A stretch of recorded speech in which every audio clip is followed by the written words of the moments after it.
ইমান পরিশুদ্ধ, আমল পরিশুদ্ধ। ইমানের মধ্যে যদি কোনো বেজাল হয়, এই ইমান নিয়ে মহান আল্লাহর জান্নাতে কখনো প্রবেশ করা যাবে না। পরিশুদ্ধ হতে হবে। ইমান পরিশুদ্ধ যদি না হয়, ইমানের মধ্যে যদি কোনো শিরকের গন্ধ না থাকে, ইমানের মধ্যে যদি শিরকের গন্ধ থাকে, তাহলে ইমানটা বরবাদ হয়ে যাবে। সেই ইমান দিয়ে মহান আল্লাহর জান্নাতে প্রবেশ করা যাবে না। এই জন্য আল্লাহর জান্নাতে যদি প্রবেশ করতে হয়, পরিপূর্ণ ইমানদার হয়ে, পরিপূর্ণ মুমিন হয়ে আল্লাহ রাব্বুল আলামিনের পবিত্রতম জান্নাতে যেতে পারবে। ইমান যদি না থাকে, কখনো কেউ ছাড় পাবে না। যদিও নবীর বাবা হয়, নবীর চাচা হয়, নবীর বাবা হয়েও জান্নাতে যেতে পারবে না, ইমান নাই। ইব্রাহিম আলাইহিস সালাতু ওয়াস সালামের বাবা হলেন আযর। আল্লাহ রাব্বুল আলামিনের দরবারে ফরিয়াদ করলেন, মালিক, আমি নবী, আমি পয়গম্বর, অথচ আমার বাবা জাহান্নামের আগুনে যাবে, এটা আমি কেমন করে সহ্য করব? আমার বাবা জাহান্নামের আগুনে জ্বলবে, আমি কেমন করে সহ্য করব? আমি জান্নাতে থাকব, অথচ আমার আব্বা জাহান্নামের আগুনের মধ্যে জ্বলবে।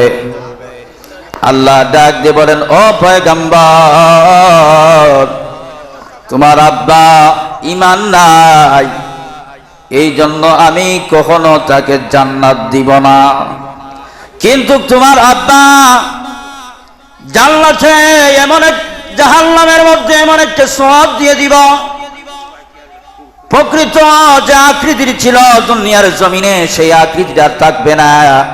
সেই আকৃতিটা আমি পরিবর্তন করে অন্য সুরতে তাকে জাহান্নামের মধ্যে দিয়ে দিব, যাতে করে কোনো মানুষ তোমাকে কোনো মানুষ লজ্জিত না করতে পারে যে ইব্রাহিমের পিতা জাহান্নামের আগুনের মধ্যে জ্বলতেছে। ইমান পরিশুদ্ধ না হওয়ার কারণে, ইমানটা ভালো না হওয়ার কারণে নবীর চাচা হয়েও জাহান্নামের আগুনে জ্বলবে। কারণ ইমান এত দামি, এমন একটা দামি সম্পদ। আল্লাহ নবীর আদরের চাচা হযরতে আবলাল নবীর চাচা আবু তালেব আল্লাহর নবীর জীবদ্দশায় এত মহব্বত করতেন, এত ভালোবাসতেন। নবীকে কোনো কটু কথা বললে চাচা সহ্য করতে পারতেন না।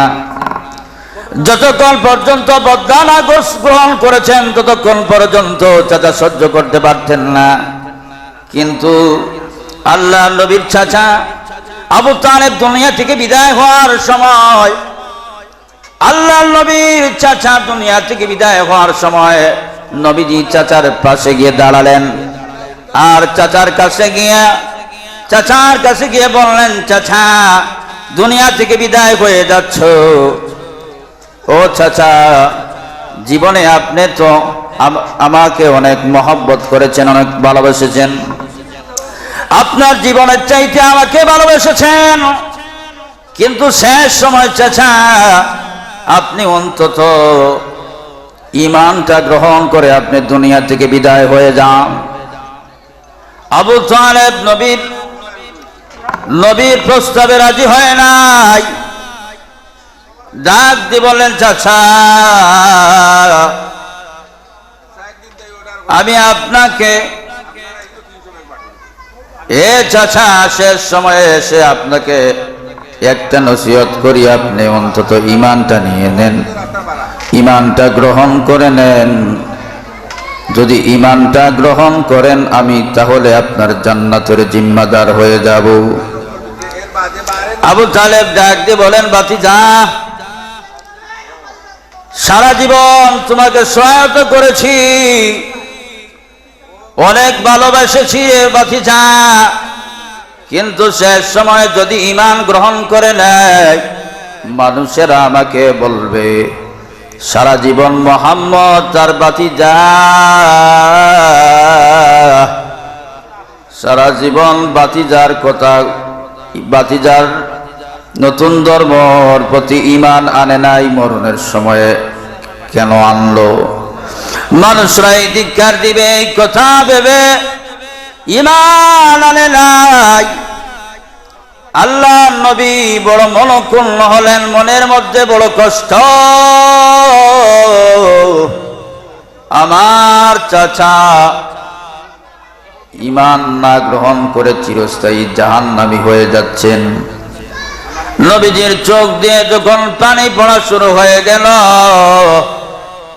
আল্লাহ রাব্বুল আলামিন পবিত্রতম কুরআনুল কারীমের আয়াত নাযিল করে জানায়া দেন, ইন্নাকা লা তাহদি মান আহবাবতা।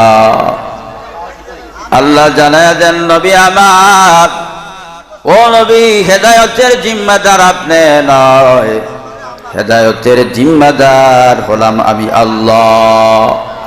আপনি যাকে মহব্বত করতেছেন ও নবী, ওই ব্যক্তির মহব্বত করলে আপনার সাথে আপনার চাচার মহব্বত হতে পারে, কিন্তু আমার তো পছন্দ হতে হবে, আমার পছন্দনীয়। আমি যাকে ইচ্ছা তাকে হেদায়েত দান করি, আর যাকে ইচ্ছা তাকে গোমরাহ বানাই। সুতরাং তার হেদায়েতের ক্ষেত্রে আমি আল্লাহর ফয়সালা ছাড়া তোমার কোনো ক্ষমতা নাই।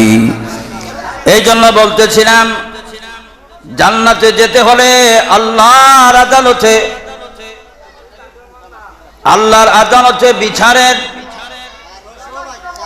বিচারের সম্মুখীন হওয়ার পর বান্দার যদি ঈমানটা পরিশুদ্ধ হয়, বান্দার আমলের মধ্যে যদি কমতি হয়, আল্লাহ পাক রব্বুল আলামিন হয়তো তাকে মাফ করে দিবেন। কিন্তু ঈমানের মধ্যে যদি বেজাল হয়, ঈমানের মধ্যে যদি শিরিক থাকে, ঈমানের মধ্যে যদি বেদাত থাকে, তাহলে মহান আল্লাহ রব্বুল আলামিন তাকে কখনো ক্ষমা করবেন না। এই জন্য পরিশুদ্ধ ঈমানের পাশাপাশি নেক আমলের প্রয়োজন। নেক আমলের এত প্রয়োজন, নেক আমল না হলে মহান আল্লাহ রব্বুল আলামিন, মহান আল্লাহ রব্বুল আলামিনের দামি যে জান্নাত, এই দামি জান্নাতের অধিকারী কখনো হতে পারবে না। আল্লাহ পাক রব্বুল আলামিন যে দামি জান্নাতটা রেখেছেন ঈমানদারদের জন্য, বিশ্বাসীদের জন্য যে জান্নাতটা রেখেছেন, এই জান্নাত তামাম দুনিয়ার 10 দুনিয়াও যদি বিক্রি করা হয়, আল্লাহ নবী বলেন জান্নাতের একটা ইটের দাম কখনো হবে না, হবে না। সুতরাং জান্নাত, দামি জান্নাত যদি পেতে হয়, দামি জান্নাতের যদি মেহমান হতে হয়, তাহলে ঈমান আর আমল থাকতে হবে। আল্লাহ বলেন, ইন্নাল্লাযীনা আমানু ওয়া আমিলুস সালিহাতি লাহুম জান্নাতু তাজরি মিন তাহতিহাল আনহার, লাহুম জান্নাতু তাজরি মিন তাহতিহাল আনহার। আল্লাহ পাক কোরআনে কারীমের অসংখ্য আয়াতের মধ্যে জানায়, আল্লাহ বলেন যদি বান্দার মধ্যে ঈমানটা পরিপূর্ণ পাওয়া যায়, নেক আমলগুলা যদি পাওয়া যায়, আল্লাহ বলেন এমন জান্নাত আমি দান করব যেই জান্নাতের তল দিয়ে ঝর্ণার নদীগুলো প্রবাহিত থাকবে। এই জন্য বাইরানার জাহান্নাম থেকে যদি বাঁচতে হয়, আর যদি জান্নাতি হতে হয়, তাহলে নেক আমল ছাড়া কোনো উপায় নাই। নেক আমলের বড় প্রয়োজন, নেক আমল ছাড়া কোনো উপায় নেই। এই জন্য সাহাবায়ে কেরাম রাদিয়াল্লাহু তাআলা আজমাইন, যাদেরকে দুনিয়ার জীবনে জান্নাতের সার্টিফিকেট দেওয়া হয়েছিল, যারা জান্নাতের সার্টিফিকেট পেয়েছিলেন দুনিয়ার জমিনে, এদের মধ্যে একজন হলেন হযরতে আবু বকর সিদ্দিক রাদিয়াল্লাহু তাআলা আনহু। আবু বকর সিদ্দিক রাদিয়াল্লাহু তাআলা আনহু কেমন সাহাবী ছিলেন, যিনি জান্নাতের টিকিট পাওয়ার পর গাছ দেখে বলতেন, গাছ আমাকে যদি আল্লাহ মানুষ না বানাইয়া গাছ বানাইতেন, আমাকে যদি মানুষ না বানাইয়া আল্লাহ বেড়া ছাগল বানাইতেন, আমাকে যদি আল্লাহ মানুষ না বানাইয়া কাঠ বানাইতেন, তাহলে তো আমার কোনো হিসাব হইতো না, আল্লাহর আদালতে দাঁড়াইতাম না, জীবনের হিসাব দেওয়া লাগতো না। আমি তো একজন মানুষ, আমার জীবনের হিসাবটা দিতে হবে। ওমর রাদিয়াল্লাহু তাআলা আনহু জান্নাতের সার্টিফিকেট পাওয়ার পর জীবনের মধ্যে দেখেছি ওমরের এত কান্না, এত কান্না। হযরতে ওসমান জিন্নুরাইন, যাকে দুই নূরের অধিকারী বলা হয়, সেই উসমান রাদিয়াল্লাহু তাআলা আনহু কবর দেখার পরে এত ক্রন্দন করতেন, ওনার দাড়ি মুবারক পর্যন্ত ভিজে যাইত। জিজ্ঞাসা করা হইতো, উসমান, জান্নাত জাহান্নামের কথা শুনলে তুমি এত ক্রন্দন করো না? ও উসমান, কেন তুমি কবর দেখার পরে এত ক্রন্দন করো? উসমান জিন্নুরাইন বলেন, কবর দেখে কেন আমি ক্রন্দন করে জানো? এই কবর হলো দুনিয়া থেকে পাড়ি দেওয়ার প্রথম ঘাট। এই ঘাট কানের মধ্যে যদি কোনো মানুষ ধরা খেয়ে যায়, বাকি যত ঘাট আছে এই সমস্ত ঘাটের মধ্যে সে আটকা পড়ে যাবে। আর যদি কবর থেকে রেহাই পেয়ে যায়, কবরের মধ্যে যদি কবরটা তার ভালো হয়, এর কোনো শাস্তি নাই। নেক আমল কসব করে যখন কবরের মধ্যে চলে যাবে, কবরে যাওয়ার পরে কবরের মধ্যে বান্দা যদি নেককার হয়, আল্লাহওয়ালা হয়, দিনদার হয়, কবরের মধ্যে রাখার পরে আকাশ থেকে আওয়াজ হবে, ও ফেরেশতার দল, ওয়া আলবিসুহু মিনাল জান্নাহ ওয়া আফরিশুহু মিনাল জান্নাহ। এ ফেরেশতার দল, আমার বান্দার জন্য কবরের মধ্যে জান্নাতের পোশাক পরাইয়া দাও। আমার বান্দার জন্য আমার বান্দার কবরের মধ্যে জান্নাতি পোশাক পরাইয়া দাও। আমার বান্দার কবরের মধ্যে জান্নাতি বিছনা বিছাইয়া দাও। আর শুধু আমার বান্দার এই করে শেষ নয়, ওয়াফতাহু লাহু বাবান ইলাল জান্নাহ। আওয়াজ করা হয়, এ কবরের বাসিন্দারা শুনো, ও কবরের বাসিন্দারা, ফেরেশতা শুনো, আমার বান্দার জান্নাত পর্যন্ত একটা পথ করে দাও, যাতে করে জান্নাত থেকে নাজ নিয়ামত গুলো আমার বান্দার কবর পর্যন্ত পৌঁছতে পারে। তাহলে নেককার যদি হয়, কবর ভালো হবে। আল্লাহর নবী বলেন, তাহইয়াউনা কামা তামুতুন তামুতুনা কামা তাহইয়াউন। যার মরণ ভালো হবে, তার কবর ভালো হবে, তার হাসর ভালো হবে। যার দুনিয়ার জীবনে চলা ভালো নয়, যার দুনিয়ার জীবনে কথা ভালো নয়, যার দুনিয়ার জীবনে চরিত্র ভালো নয়, আল্লাহ নবী বলেন এই বান্দাটা কবরে যাওয়ার পরেও ফেরেশতারা যখন প্রশ্ন করবে, দুনিয়ার জীবনে নেক আমল করে নাই, দুনিয়ার জীবনে যখন আল্লাহ আল্লাহ বলার সময় ছিল তখন ডাকে নাই, মসজিদে আজান হইলে নামাজ পড়ে নাই, আমলের কোনো খবর নাই। বান্দা কবরে যাওয়ার পর ফেরেশতারা যখন বলবে মার রাব্বুকা, বলো তোমার রবের পরিচয় দাও, তখন বান্দা জবান দিয়ে বলবে হা হা লা আদরি, হা হা লা আদরি, আমি জানি না, আমি জানি না আমার রবকে, আমার আল্লাহকে, আমার মালিককে আমি জানি না।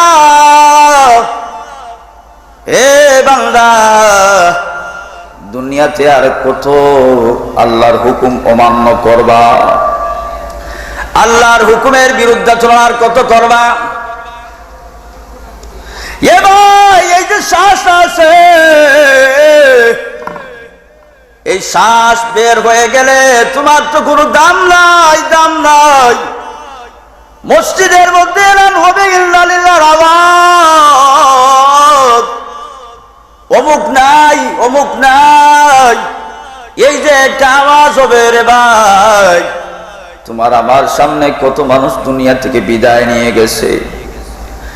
এ যুবক, আর কত খেলা নিয়ে ব্যস্ত থাকবারে যুবক, আর কত সময় অবহেলা করে কাটাইবা? তাকে দেখো, তোমার এই যৌবন বয়সের মধ্যে কত মানুষের সংবাদ শোনা যায় যুবক অবস্থায় দুনিয়া থেকে বিদায় হয়ে গেছে। এই জন্য তোমার সময় থাকতে তুমি আল্লাহকে আল্লাহ আল্লাহ করে ডাকো, আল্লাহকে চিনো, নবী চিনো, নবীর তরিকা মানো। নবীর তরিকার মধ্যে শান্তি ছাড়া দুনিয়াতে আর কোনো কিছুর মধ্যে শান্তি নাই। একমাত্র শান্তি হলো আল্লাহর হুকুম, আল্লাহর নবীর তরিকার মধ্যে শান্তি। আর কোনো কিছুর মধ্যে শান্তি নাই। খাওয়ার মধ্যে শান্তি নাই, আরামে ঘুমানোর মধ্যে শান্তি নাই। সমস্ত শান্তির উপকরণ ঘরের মধ্যে ফিট করলেও শান্তি নাই। কারণ প্রকৃতপক্ষে শান্তি আমার আল্লাহ যদি না দেন, দুনিয়ার সমস্ত শান্তির উপক্রমের মাধ্যমে শান্তি হবে না। মনে যদি কারো অশান্তি হয়, যত টাকার মালিক হোক না কেন, যদি মনের মধ্যে অশান্তি থাকে, টাকা দিয়ে শান্তি ক্রয় করা যায় না। ভালো খাবার খাইলেও শান্তি ক্রয় করা যায় না। এই জন্য প্রকৃতপক্ষে শান্তি আর আরাম সেটা হলো আল্লাহর দেওয়া হুকুম যখন বান্দা মেনে মেনে যখন চলবে। আল্লাহর হুকুমের মধ্যে সমস্ত শান্তি, নবীজির তরিকার মধ্যে এত শান্তি, আল্লাহ নবীর আদর্শের মধ্যে এত শান্তি। বিশ্ব নবী রাহমাতুল লিল আলামিনকে আল্লাহ আমাদের জন্য মডেল বানাইয়া দুনিয়ার জমিনে পাঠাইছেন। এই দুনিয়ার মানুষেরা যদি শান্তি পেতে চাও, আল্লাহ নবীর তরিকারে গ্রহণ করো, আল্লাহ নবীর আদর্শকে গ্রহণ করো। আল্লাহ নবীর আদর্শ যদি গ্রহণ করতে পারো, দুনিয়ার জীবনেও তুমি শান্তি এবং দামি বনে যাইবা। এই যে পাঞ্জাবি আছে, পাঞ্জাবি টুপি, পাঞ্জাবি দাড়ি, এইগুলোর মধ্যে কত যে শান্তি, এগুলোর মধ্যে কত যে, এইগুলার কারণে আমাদেরকে মানুষ মহব্বত করে। জোরে বলুন ঠিক কিনা? টুপি পাঞ্জাবির কারণে মানুষেরা আমাদেরকে মহব্বত করে, দূর থেকে দেখলে সালাম দেয়। পাঞ্জাবি কি আমার বাবার না দাদার? এই যে আমার নবীর চরিত্র, আমার নবীর একটা তরিকা পাঞ্জাবি, এই যে পাঞ্জাবিটা পড়লাম, এই পাঞ্জাবির কারণে মানুষ যদি মহব্বত করে, আমার নবী হলেন চরিত্রের মডেল। একজন মানুষ যদি নবীর চরিত্র, নবীর আদর্শ গ্রহণ করে, আল্লাহ পাক দুনিয়াতে ওটাকে শান্তি দান করবেন, সম্মানিত বানায়া দিবেন। যারা বলুন ঠিক কিনা? এই জন্য নবীর আদর্শের মতো এত সুন্দর আদর্শ। নবী প্রস্রাব করতেন, প্রস্রাব করে দিকে বিধর্মীরা ডাক দিয়ে বলতো, মুহাম্মদ যখন প্রস্রাব করে যেন নতুন বধূ যেইভাবে সেজে গুজে প্রস্রাব করে, এইভাবে মুহাম্মদ প্রস্রাব করার বস্তু। তাহলে আমার নবী এত সুন্দর করে প্রস্রাব করতেন বসিয়া। আমার নবী রাস্তা দিয়ে যখন চলতেন, রাস্তার ডান দিয়ে চলতেন, এই জন্য ডান দিকে রাস্তার চলা হলো সুন্নত। জোরে বলুন ঠিক কিনা? আমার নবী যখন কথা বলতেন, এত জোরেও না এত আস্তেও না। আমার নবী কত সুন্দর। মা আয়েশা বলেন, আমার নবী কত সুন্দর জানো? আল্লাহর নবী যখন একদিন এশার নামাজের পরে আমার হুজরার মধ্যে ঢুকলেন, এমন সময় আমি আয়েশার হাত থেকে একটা সুই পড়ে গিয়েছিল। ঘরের মধ্যে কোনো বাতি নাই, আলো নাই। আল্লাহর নবী যখন ঘরের মধ্যে এসে প্রবেশ করলেন, আল্লাহ নবীর চেহারার আলোতে আমি আয়েশা সুইয়ের মুখে যেটা না আছে এটার মধ্যে আমি আল্লাহর নবীর চেহারার আলোতে আমি সুতা ঢুকাইতে পেরেছি। সুবহানাল্লাহ। লানা শামসুন ওয়ালিল আফাকি শামসুন ওয়া শামসুন খায়রুম মিন শামসিস সামাই ফাইন্না শামসু তাতলু বা'দাল ফাজরি ওয়া ইন্না শামসু তাতলু বা'দাল আশাই। মা আয়েশা বলেন, ও দুনিয়ার মহিলারা শুনো, আকাশের একটা সূর্য আছে আর আমার একটা সূর্য আছে। আকাশের সূর্য উদয় হয় ফজরের নামাজের পরে, আমি আয়েশার সূর্য উদয় হয় এশার নামাজের পরে। আল্লাহু আকবার। এশার নামাজের পরে অর্থাৎ জিনিসটা কি?